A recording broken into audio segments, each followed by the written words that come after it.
마태복음 6장 12절 말씀입니다. 마태복음 6장 12절 말씀. 우리 한 목소리로 하나님 말씀 읽겠습니다. 우리가 우리에게 죄 지은 자를 사하여 준 것 같이 우리 죄를 사하여 주시옵고. 아멘. 이 시간 용서의 흔적이란 제목으로 하나님 말씀 전하겠습니다. 우리가 계속해서 주님께서 가르치신 기도를 함께 나누고 있습니다. 그런데 이 기도를 보면서 이런 생각이 듭니다. 주님께서는 어쩌면 이렇게 우리의 사정을 아시고 우리와 같은 우리 중에 하나가 되셔서 우리가 구해야 될 기도를 이렇게 세심하게 배려하셨을까? 예수님의 사랑이 이 기도문 가운데서 많이 느껴져서 감사합니다. 아무리 생각해봐도 우리 예수님께서 가르쳐 주시지 않았다면 저는 이 기도의 내용으로 하나님께 나아갈 자신이 없습니다. 이 기도의 내용을 감히 떠올리지 못했을 것이라고 저는 생각합니다. 오늘은 이렇게 은혜가 되는 이 주기도 가운데서 유일하게 외면하고 싶은 내용 앞에 우리가 섰습니다. 하나님, 이 기도 꼭 해야 됩니까? 하는 그런 내용이 우리가 읽은 본문입니다. 그런데 여러분, 하나님께서는 이 부담스럽고 어려운 기도의 내용을 통해서 우리와 교제하고 싶으신 겁니다. 너희가 기도로 내 앞에 나올 때 내 자녀라는 증표를 가지고 와라.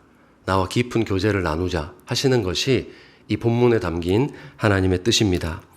우리는 말씀을 통해서 살아계신 하나님을 알게 되기도 하지만 또한 하나님께서 기대하시는 우리의 모습이 무엇인가 알게 되기도 합니다. 오늘 본문 12절이 계시하는 주기도의 사람은 어떤 존재인가 함께 세 가지로 나누고자 합니다. 첫째로 채무자입니다. 여러분, 죄는 손해를 끼칩니다. 예수님은 이 부분을 설명하시기 위해서 죄를 경제적인 개념으로 말씀을 하십니다. 보통 한글 성경으로 번역된 이 성경에서 죄라는 단어는 관역을 벗어나다라는 뜻으로 많이 사용이 됩니다. 그 관역을 벗어나다라는 하마르티아라는 단어를 죄로 번역을 하는데요. 우리가 지금 읽고 있는 본문의 죄는 그 단어가 아닙니다. 채무 또는 채무자라는 단어를 죄라고 번역해 놓은 것입니다. 같은 내용을 설명하는 누가복음에서도 정확하게 이것을 채무자라고 번역해 놓았습니다. 그래서 예수님은 지금 우리가 하나님께 빚지는 것을 뭐라고 생각을 하시냐면 하나님께 빚지는 것이다. 이렇게 설명을 하고 계시는 겁니다. 여러분, 우리가 무언가 손해를 보았을 때는 그 피해 보상액으로 그 피해가 얼마나 컸는지를 측정을 하게 됩니다. 예를 들어서 교통사고가 났을 때 수리비가 한 30만 원 이하로 나온다. 그러면은 아주 경미한 사고겠죠. 사람이 크게 다쳤을 것이라고는 생각하기 힘든 금액입니다. 그런데 전손 처리를 했다. 수천만 원의 수리비가 나왔다. 이렇게 되면 뭐부터 생각이 납니까? 사람이 많이 다쳤겠구나. 이런 생각이 바로 들게 됩니다. 큰 사고라는 뜻입니다. 그러면 우리가 하나님께 입힌 죄는 어느 정도의 손해를 끼쳤을까요? 하나님께. 똑같은 방식으로 하나님께서 내가 입힌 손해를 어떻게 처리하셨는가 그 비용을 보면 어느 정도 답이 나옵니다. 하나님은 우리가 입힌 손해를 다 떠안으십니다. 스스로 그 값을 치르기로 결정하셨습니다. 그런데 그 저울에 금이나 은 같은 것을 올려놓아서는 도무지 계산이 안 되었습니다. 그래서 하나님 무엇을 올리셨을까요? 아들의 생명을 저울에 올리셨습니다. 하나님 앞에서 우리의 죄가 오직 사랑하는 그의 아들의 피로서만이 보상할 수 있는 죄였다면 여러분, 우리가 하나님께 입힌 피해가 어느 정도인지 상상이 되십니까? 그것이 죄입니다. 베드로전서 1장 18절에서 19절이 말씀합니다. 너희가 알거니와 너희 조상이 물려준 헛된 행실에서 대속함을 받은 것은 은이나 금같이 없어질 것으로 된 것이 아니요 오직 흠없고 점없는 어린 양 같은 그리스도의 보배로운 피로 된 것이라. 아멘. 도대체 사람이 어느 정도 잘못을 해야 그 아들의 생명으로 값을 치른다는 말입니까? 우린 깨닫습니다. 내가 하나님께 죄 용서를 받는다는 것이 갚을 수 없는 빚이 갚아졌다는 말씀이구나. 도무지 이루어질 수 없는 일이 나에게 일어났구나. 그것입니다. 누군가에게 지은 죄라는 채무를 변제하기 위해서 통용 가능한 화폐는 오직 피뿐입니다. 오직 생명으로만 죄가 보상이 됩니다. 하나님께서 피 흘리는 아들의 희생으로 말미암아 이루어진 그 값으로 우리 죄를 탕감하여 주시지 않고서는 아무리 작은 죄라 할지라도 누군가의 가슴에 낸 상처를 치료할 수 없습니다. 지워낼 수 없습니다. 여러분, 우리는 그런 채무자였습니다. 그런데 거기서 오직 하나님의 은혜로 변화가 생긴 자가 이 기도로 하나님께 나아가는 자입니다. 기도자는 입체적인 인물입니다. 그는 둘째로 채무를 탕감받은 자입니다.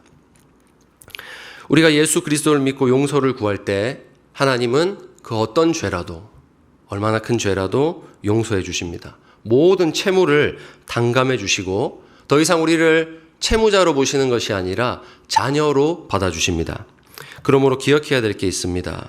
이 기도는 이미 채무를 탕감받은 자들의 기도라는 겁니다. 탕감받은 자의 기도. 그래서 빚을 탕감받은 자에게는 그 빚을 하나님 앞에 탕감을 다 받았다는 변제 증서가 있습니다. 내가 하나님 자녀 되었다는 확신입니다. 주께서 가르치신 기도는 아무나 글을 읽을 수 있다고 해서 할 수 있는 내용이 결코 아닙니다. 오직 채무를 탕감받은 자가, 용서받은 자가 하나님께 드릴 수 있는 기도입니다. 내 채무가 예수 그리스도의 피로 말미암아 변제되었다는 거기서 오는 깊은 감동으로 말미암아 솟아나는 긍휼의 마음을 가지고 하나님께 드릴 수 있는 기도가 바로 이 기도입니다. 마태복음 18장에 보시면 천국에 대한 비유가 나옵니다. 천국이 무엇인가? 주께서 가르치실 때 그것은 그 종들과 결산하려 하던 어떤 임금과 같다라고 합니다. 천국이 어떤 이 이야기 스토리의 내용과 같다는 겁니다. 임금 앞에 10,000달란트 빚진 자가 끌려옵니다. 헤롯 대왕 시절에 유대 왕국이 1년 동안 거두어들인 세수가 은 900달란트라고 합니다. 은 900달란트. 그러면 이걸 감안하면 지금 잡혀온 종의 채무가 1만 달란트라고 하니까 이건 뭐 개인이 갚을 수 있는 영역이 아닌 것이죠. 그의 인생은 끝났고 희망은 없습니다. 그런데 종이 왕 앞에 간절히 빕니다. 내게 참으소서 합니다. 내게 참으소서. 이 말밖에 할 수가 없어요. 뭘 갚겠다는 약속도 할 수 없고 그냥 좀 나에게 참아 주십시오 밖에 없습니다. 왕은 단 하나, 그를 불쌍히 여기는 마음으로 빚을 탕감해 줍니다. 어떤 조건도 없습니다. 여러분, 이것이 천국의 원리입니다.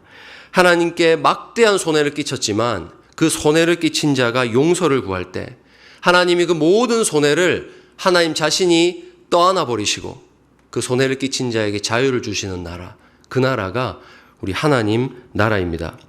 용서가 용서를 낳는 그곳이 천국입니다. 용서받은 자가 용서라는 자녀를 낳는 곳이 교회입니다. 그런데 이 1만 달란트 탕감받은 종이 집으로 돌아가는 길에 자신에게 고작 100데나리온 빚진 동료를 만납니다. 자기가 방금 전에 탕감받은 액수의 60만 분의 1입니다. 보이지도 않는 숫자입니다. 어떤 감정이 들었을까요? 아니, 어떤 감정이 들었어야 했을까요? 긍휼입니다. 자기에게 빚진 자를 조건 없이 탕감해 주는 곳, 그곳이 천국이라 하셨기 때문에 하나님 앞에서 천국을 경험한 자에게서 마땅히 솟아나야 하는 마음은 긍휼입니다. 그런데 이 종에게는 이 천국이 보이지 않습니다. 내가 탕감받은 것은 내가 받은 복이고 네가 감히 내 돈을 갚지 않으니 화가 납니다. 멱살을 잡고 빚을 갚으라 하는데 그 동료가 빕니다. 방금 전에 자기 모습이 생각나지 않았을까요? 그냥 빌 수밖에 없는 거. 제발 용서해달라고, 기다려달라고 빕니다. 그런데 용서해 주지 않아요. 그 100데나리온 때문에 동료를 옥에 가두어 버립니다. 이 사실을 전해들은 임금은 노발대발하여서 다시 그를 불러와 옥에 가두어 버립니다. 종은 억울할 겁니다. 임금이 처음 용서할 때 조건이 있었습니까? 조건이 없는 용서였습니다. 그래 놓고 왜 탕감받은 자가 내가 나에게 빚진 자에게 내 마음대로 그 빚을 당연히 받을 권리를 행사하겠다는데 왕이 노한다는 겁니까? 그럼 처음부터 조건을 말씀해 주셨으면 될 일입니다. 그런데 여러분, 왕에게 있어서 이것은 조건이 아니라 증표였기 때문입니다. 긍휼은 하나님께 내가 모든 죄를 탕감받았다는 변제 증서와도 같습니다. 진정한 하나님의 용서를 경험한 자의 마음에는 긍휼이 솟아날 수밖에 없다, 마땅하다 하는 것이 하나님의 뜻입니다. 마태복음 18장 33절이 말씀합니다. 내가 너를 불쌍히 여김과 같이 너도 내 동료를 불쌍히 여김이 마땅하지 아니하냐. 사랑하는 여러분, 여러분의 마음에 긍휼이 있습니까? 나에게 죄 지은 자를 용서해 줄, 아무런 조건 없이 그의 변명 듣지 않아도 용서해 줄 긍휼이 있습니까? 여러분, 이것이 하나님께서 바라보시기에 내 자녀라면 마땅하다 하시는 모습입니다. 네가 앞으로 긍휼을 많이 베풀고 산다고 약속하면 내가 탕감해 주겠다. 약속하신 것이 순서가 아닙니다. 조건 없이 탕감해 주시면서 네가 정말로 내 용서를 경험했다면 너도 나와 같을 거야. 기대하시는 것이 하나님의 순서입니다. 여러분, 은혜가 임하면 긍휼이 당연해집니다. 긍휼이 당연해집니다. 내가 할 수 없었던 일들을 해내게 됩니다. 왜냐하면 그리스도의 피는 우리의 죽은 마음을 변화시킬 능력이 충분하기 때문입니다. 내 머리로는 용서할 수 없는데, 이 세상을 살아가는 방식으로는 도무지 이 사람을 용서할 이유가 없는데, 그리스도의 피가 나를 변화시켜서 조건 없이 긍휼을 베푸는 자로 만들기에 충분하다는 것을 여러분 믿으시기 바랍니다. 그런데 종에게 그 흔적이 없었기 때문에 하나님이 그를 내치시는 겁니다. 조건이 무너진 게 아닙니다. 마땅한 증거가 없었다는 것이 문제입니다. 여러분, 우리 주님의 피가 그 정도로 능력 없지 않습니다. 죄로 물든 마음을 변화시켜서 내가 받은 그 사랑에 너무 감사해서 나도 하나님과 같이 긍휼을 베풀며 하나님의 은혜에 보답하는 삶을 살게 만들기에 우리 예수님의 피는 충분합니다. 예전에 나와 같이 하나님과 사람 앞에 손해를 끼치는 자들이 여러분 눈에 보입니까? 그때 긍휼한 마음을 갖게 하기에 우리 주님의 피는 모자람이 없습니다. 그러므로 주께서 기도를 가르치시며 너희가 아버지 하나님 앞에 나아갈 때 우리가 우리에게 죄 지은 자를 사하여 준 것 같이 우리 죄를 사하여 주시옵고 라고 말씀을 드려라 이렇게 가르쳐 주신 이유는 하나님이 내거신 조건이 아니라 자녀의 마땅함입니다. 너희가 자녀로서의 마땅한 합당한 증거를 가지고 하나님 앞에 나아가라. 그렇게 하나님과 교제하라는 것이 우리 주님의 뜻입니다. 사랑하는 여러분, 우리가 참으로 하나님 자녀 되었다면 여전히 죄 짓고 있는 형제가 아직도 누군가에게 해를 입히고 누군가의 마음에 생채기를 내면서도 깨닫지 못하고 날뛰고 있는 그 형제가 불쌍해 보여야 됩니다. 그냥 찍어 누르고 싶은 게 아니고요. 내 삶에서 배제시키고 싶은 것이 아니라 불쌍해 보여야 됩니다. 그게 우리에게 마땅한 일입니다. 여러분, 가난하다고 불쌍한 게 아닙니다. 이 세상에서 조금 못 산다고 다른 사람들 다 가진 거 못 가졌다고 그 사람이 가엾은 것이 아니고요. 지금 이 죄라는 빚을 끊임없이 지고 있으면서도 자기가 어떤 손해를 하나님과 사람 앞에 끼치고 있는지 알지 못한 채 파산에 이르고 있는 그 형제가 진정으로 불쌍한 자입니다. 여러분, 그런데 우리 은혜 받은 것이 분명한데 그런 형제를 불쌍히 여기기가 어렵죠. 긍휼히 여기기가 참 어렵습니다. 왜냐하면 지금 하나님께서 용서하시라는 이 용서는요, 그냥 누군가 밥 먹다가 우리 목장에서 밥 먹다가 목장 식구가 내 하얀 셔츠에 김치 국물을 튀긴 그 정도 용서하라는 게 아니거든요. 우리 그 정도 웃으면서 용서할 수 있잖아요. 세탁비 안 주셔도 됩니다. 깔끔하게 멋있게 그냥 탁 정리할 수 있잖아요. 그런데 지금 이 용서는 어떤 겁니까? 내 가족에게 상처를 입힌 거예요. 내 가족에게. 여러분, 여러분의 가족을 다치게 한 사람 용서할 수 있습니까? 수십 년을 믿었고 신뢰했던 형제 같은 그런 친구가 나를 배신하는 거예요. 내가 평생을 통해서 이루어 놓은 나의 삶을 무너뜨리는 거예요. 여러분, 용서할 수 있습니까? 당연히 용서가 어렵죠. 용서가 결코 쉬운 것이 아닙니다. 주님의 피값을 알기 때문에 나도 수없이 용서하려고 마음을 찢어보고 마치 기억을 잃어버린 것처럼 나에게 상처 준 형제 앞에서 웃으면서 그를 대하기도 해보고 세월에 흘려보내려고 하기도 하고 온갖 수를 써서 다 용서해보려고 했지만 그가 내게 입힌 손해만 생각하면 그냥 자다가도 벌떡벌떡 일어나게 됩니다. 여러분, 이걸 용서해야 된다는 겁니다.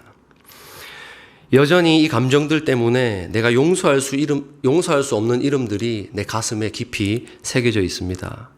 그렇다면 진정한 하나님 자녀로서 주께서 가르치신 기도로 하나님께 나아가려면 우리가 어떻게 해야 될까요? 마지막 셋째로 흔적으로 교제하는 자가 되어야 됩니다. 흔적으로. 주님의 그 흔적, 나를 용서하신 주님의 그 흔적을 내게도 새겨야 가능한 일입니다. 사랑하는 여러분, 내가 하나님 은혜 받은 것도 알고 너무 감사해서 또 나에게 죄 지은 자를 용서해야 된다는 것도 아는데 용서가 이루어지지 않는 이유, 내 안에 그 값을 다 감당해낼 그 값이 없기 때문이에요.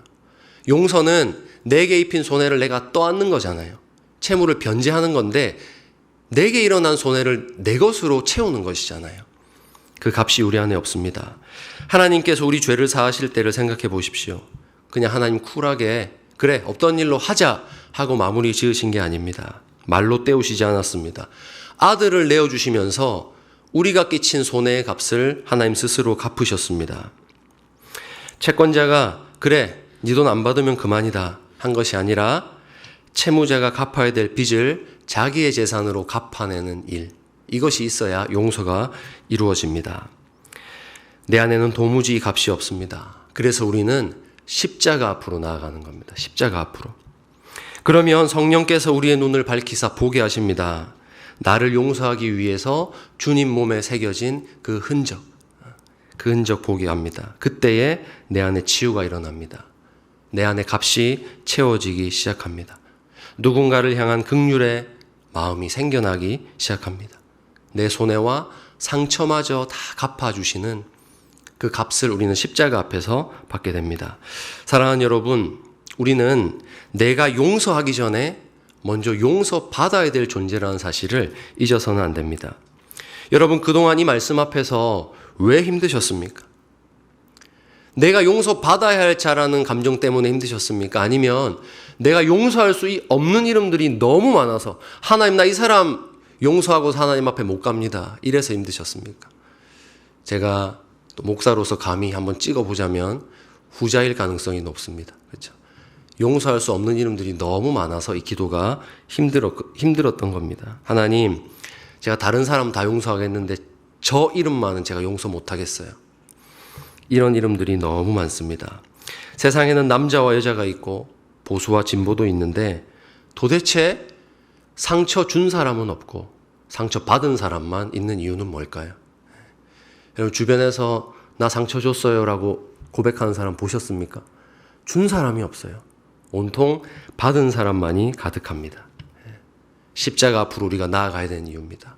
십자가 앞으로 나아갈 때 우리는 우리가 하나님 앞에, 사람 앞에 죄 용서받아야 될 자라는 그 실존을 깨닫게 됩니다. 그리고 그 앞에 나아갈 때 그 용서의 흔적들을 보면서 예수님뿐 아니라 나를 용서하기 위해 누군가 스스로 나의 채무를 탕감해 주면서 자기 삶에 짊어진 용서의 흔적들을 거기서 보게 됩니다. 여러분, 우리는 예수님께만 용서받은 게 아닙니다. 내가 살아오면서 수없이 많은 손해를 끼친 자들, 나는 별거 아니라고 생각해서 잊어버렸지만 수없이 많은 생채기를 낸 자들에게서 용서받으면서 살았기에 우리가 오늘 여기까지 올 수 있었습니다.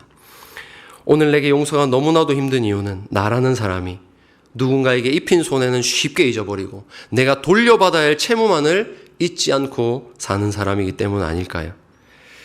여러분, 우리는 나보다 먼저 십자가 앞에 섰던, 그래서 나를 용서하기 위해서 주님의 그 용서의 흔적을 자기 삶에 새겼던 그 사람들의 은혜로 살았습니다.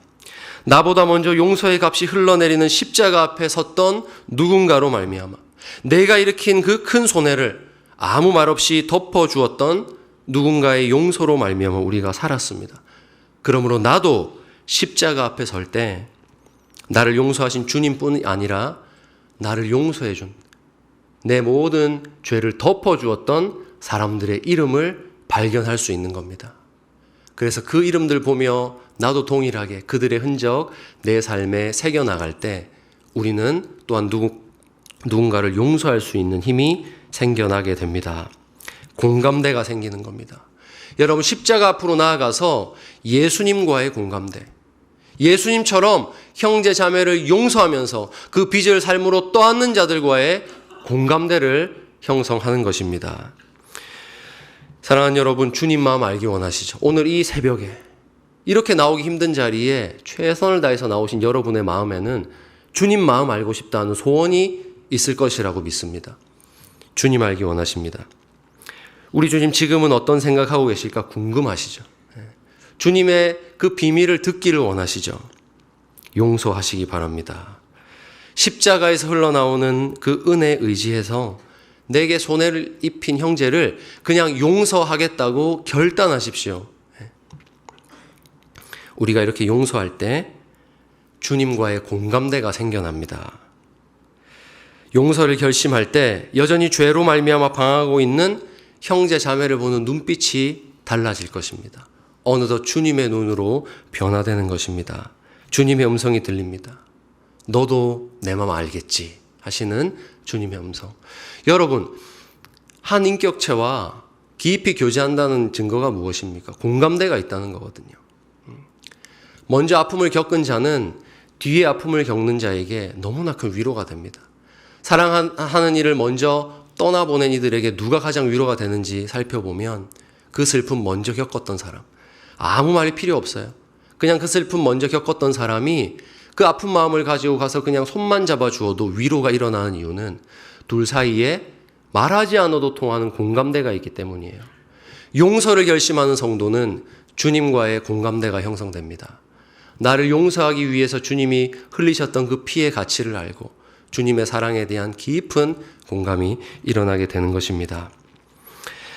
이제 말씀 맺겠습니다. 여러분, 하나님의 자녀는 용서하는 자입니다. 용서하는 자가 하나님의 자녀입니다. 내가 변명을 다 들어보고 내가 용서해주기 합당하다 해서 베푸는 용서는 용서가 아닙니다. 애초에 그건 용서할 만한 내용이 아니었던 겁니다. 용서하는 자는 받은 은혜 때문에 그의 변명을 듣기도 전에 이미 내가 너를 용서하겠다라고 결심한 자입니다. 그가 내게 참으소서 간구할 때에 그저 속수무책으로 용서할 수밖에 없는 사람, 그 사람이 하나님의 자녀입니다. 그것이 바로 하나님 사랑을 경험한 증거요, 오늘 새벽 하나님 아버지 앞으로 우리가 가장 가까이 다가갈 수 있도록 우리를 이끌어주는 기도의 내용입니다. 이제 말씀 붙잡고 우리 한번 기도합시다. 내 마음 아는 내 아들 딸아 잘 왔다. 용서를 결심한 자들에게 하나님의 음성 들리기를 축복합니다. 하나님, 제가 하나님 마음 알기 원합니다.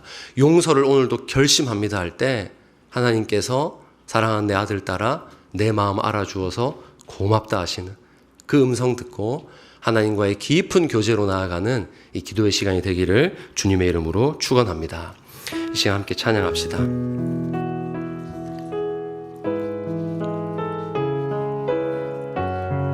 십자가 고백합시다. 십자가 내가 처음 볼 때에 나의 마음의 큰 고통 사라져 오늘 믿고서 내 눈 밝았네 참 내 기쁨 영원한 십자가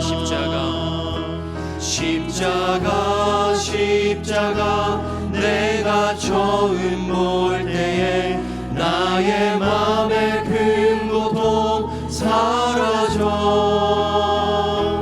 오늘 믿고서 내 눈 밝았네 참 내 기쁨 영원한 만왕의 왕 내 주께서 만왕의 왕 내 주께서 왜